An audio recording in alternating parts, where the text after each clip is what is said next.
perhaps the coolest family ever in Canberra, literally, Ian and Kate Cool and their quite cool kids were until recently self-proclaimed cheerleaders for Chinesium electric car company BYD.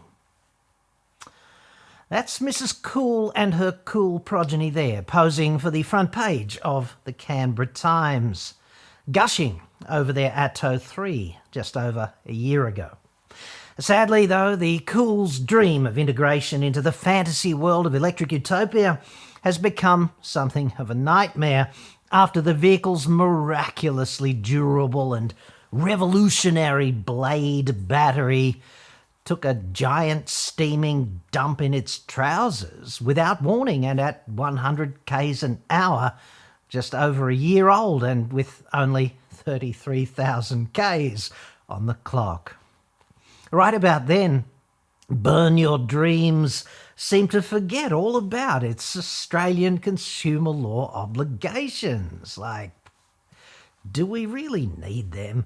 And it allegedly began upending the Cools in a manner of which even Volkswagen, Ford, or Three Prong would be proud.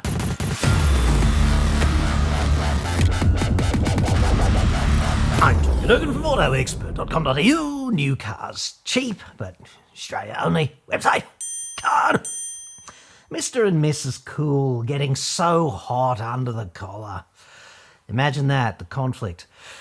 It came to light in a story just a couple of days ago out of the Murdoch sewer by Frank Changi, who's actually quite a good journo. He won't last. Ian and Kate Cool began Yo Dream back in March of 2022 when they signed up for the Burn Your Driveway Kool-Aid. See what I did there? In the form of a mighty Atto 3. Who doesn't want one? And then they had to wait 8 long months of extreme electric edging, finally to take delivery in November and begin Yo Delusion in exchange for 50 grand. We loved it. We were Team BYD. Yes, they were, dude. Friggin' Team BYD. Front page, BYD cheerleaders, minus only the pom-poms and the micro-minis. The full Canberra net zero electric cheerleading family fairy tale. Right there. But then their dreams were burnt when that revolutionary and miraculously durable blade battery defecated without warning right there in its duds at 100 k's an hour on the Tuggeranong Parkway. And then BYD went full Hannibal Lecter on them and the Cools went under the bus. This video is brought to you by Manscaped.com, trusted by over 10 million men worldwide. If you are still using a nasty old washcloth to clean yourself, it's time to trade in and upgrade.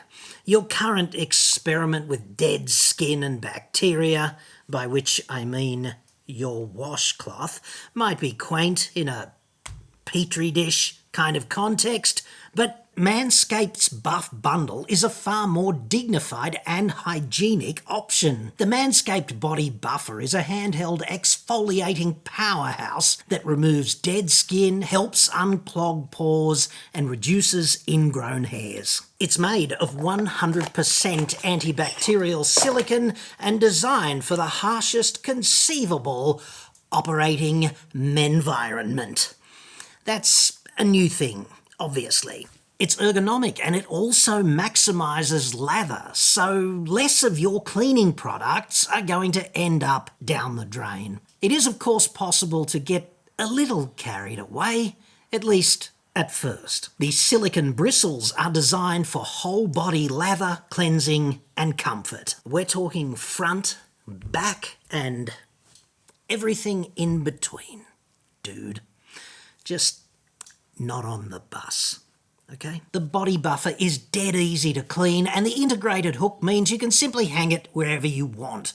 Most people obviously choose the shower, but hey, the Buff Bundle comes with the body buffer and 2 count them, 2 bottles of Manscaped refined body wash. It's infused with aloe vera and sea salt, and it's cruelty-free, dye-free and vegan, and scented with a dude-compatible cologne-type fragrance. Go to manscaped.com/autoexpert now. You'll get 20% off plus free international shipping using promo code AEJC at checkout. That's 20% off plus free shipping using promo code AEJC at manscaped.com/autoexpert.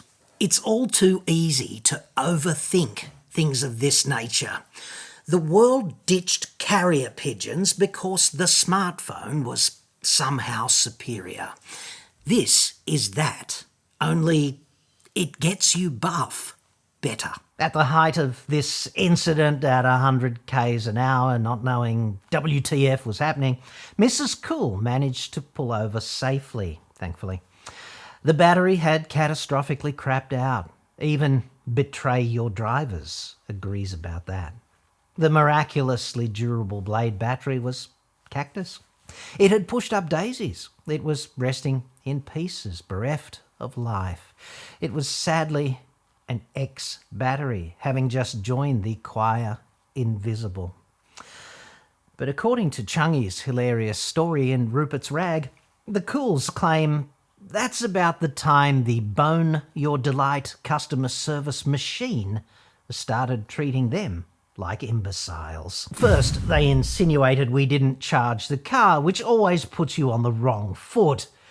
More than 2 weeks later, the Cools were informed that the 60 kilowatt-hour battery had indeed failed and needed to be replaced under the 8-year warranty.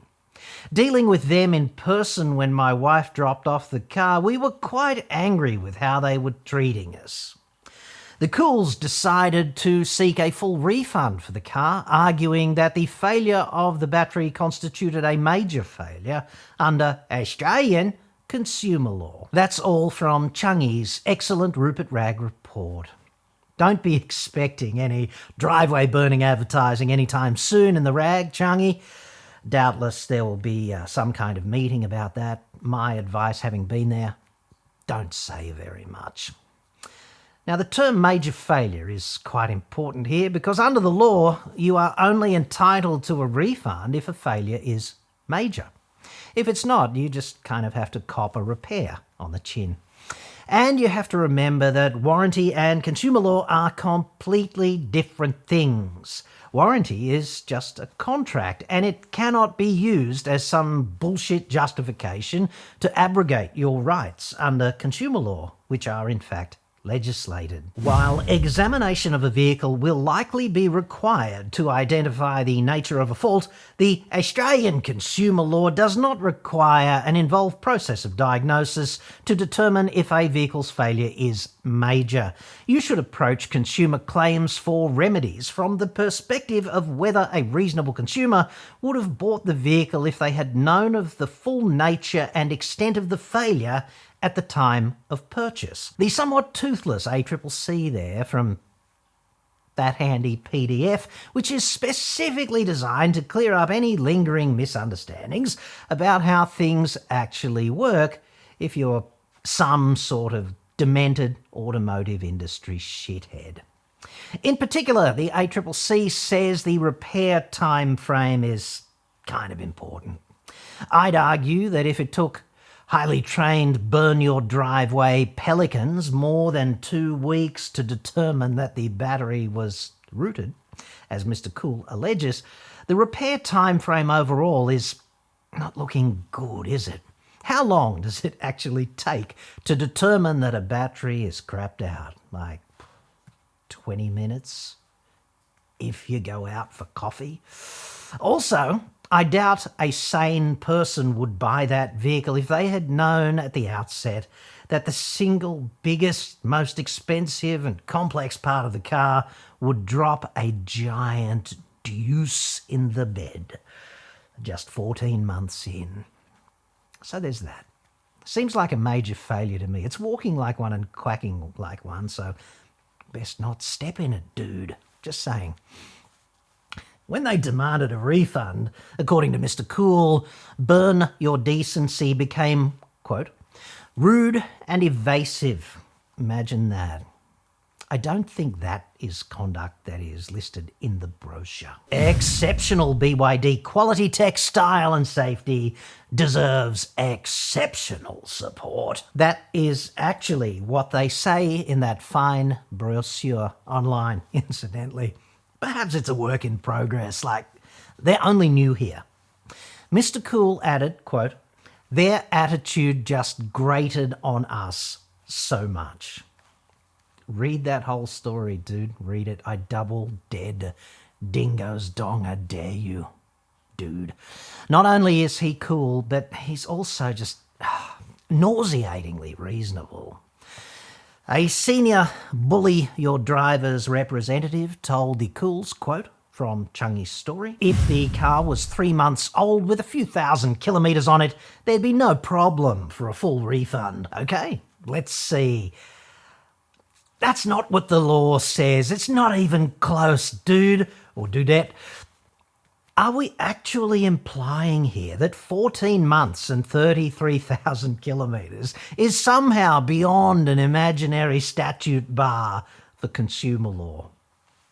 Consumer law actually has a rejection period enshrined in the legislation, the period within which you can reject the vehicle and demand a refund after a major failure.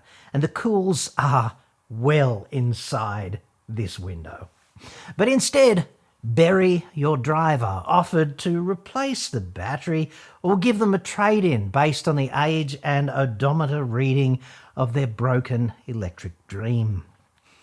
I do hope the ACCC is listening at this point, because that is emphatically not how consumer law fucking well works. And it looks a lot like misleading or deceptive corporate bullying to me. I'm not a lawyer, so I could be wrong. Unlikely. A senior person from Bone Your Delight then added in a helpful follow-up email, allegedly, "It would be a consideration under goodwill, not because a failed battery is considered a major failure. If this is a true and accurate representation of what they actually told the Cools, I would argue that it's unmitigated corporate horseshit of the highest quality, because A, it's highly unlikely that the car's ever going to be the same again after the battery comes out. This is a very complex operation, and I doubt anyone in Australia has done this often enough to be considered even proficient at doing so. It's really not like changing the AAAs in your fucking TV remote. Like, not even close. And B, the ACCC specifically advises car industry assholes to avoid using the term goodwill because it's so potentially misleading or deceptive. As a matter of best practice, and also to minimise the risk of contravening the provisions of the Australian consumer law, which prohibit misrepresentations and misleading or deceptive conduct, e.g.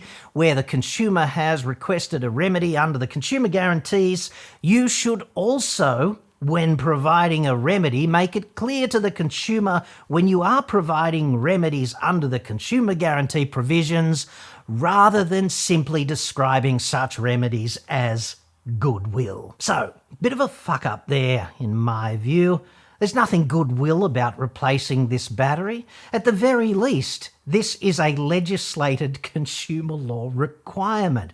The nature of the failure, major or not, that might be up for grabs, but it's still a consumer law obligation to fix the problem, provide a remedy in some way. It's not goodwill. It's also a warranty requirement, and warranties are contracts, not goodwill. Now that I think about it, it's also literally not goodwill when you are using a consumer's inherent disadvantage to railroad them. So, the driveway burners might want to get their communications and compliance shit together. Personal opinion.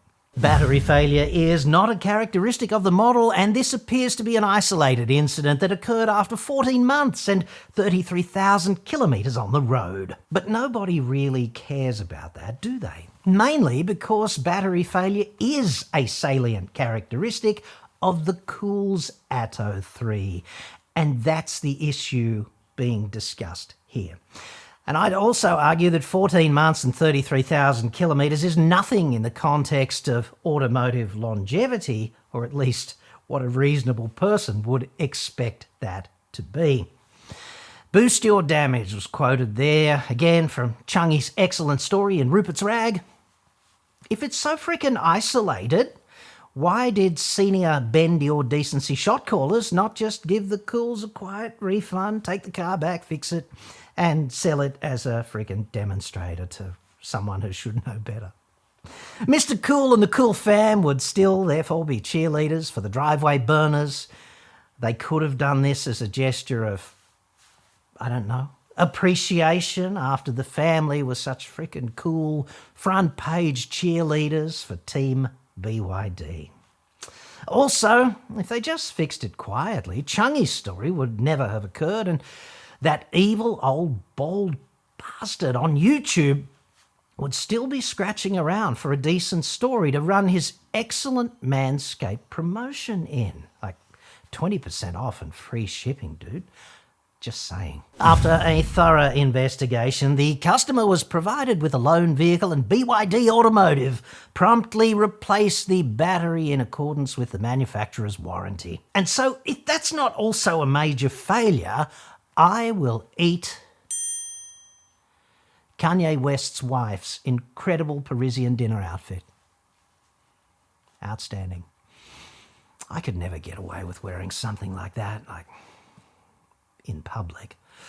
This incident, not the cans out dinner in Paris with Kanye, the battery evacuating its coal on the Tuggeranong Parkway, that one, took place on March the 7th. The Cools got their car back on May the 31st, which is, of course, a bee's endophallus short of 3 long fucking months. How is that a reasonable repair time frame? How is it, quote, promptly? Riddle me that, Batman.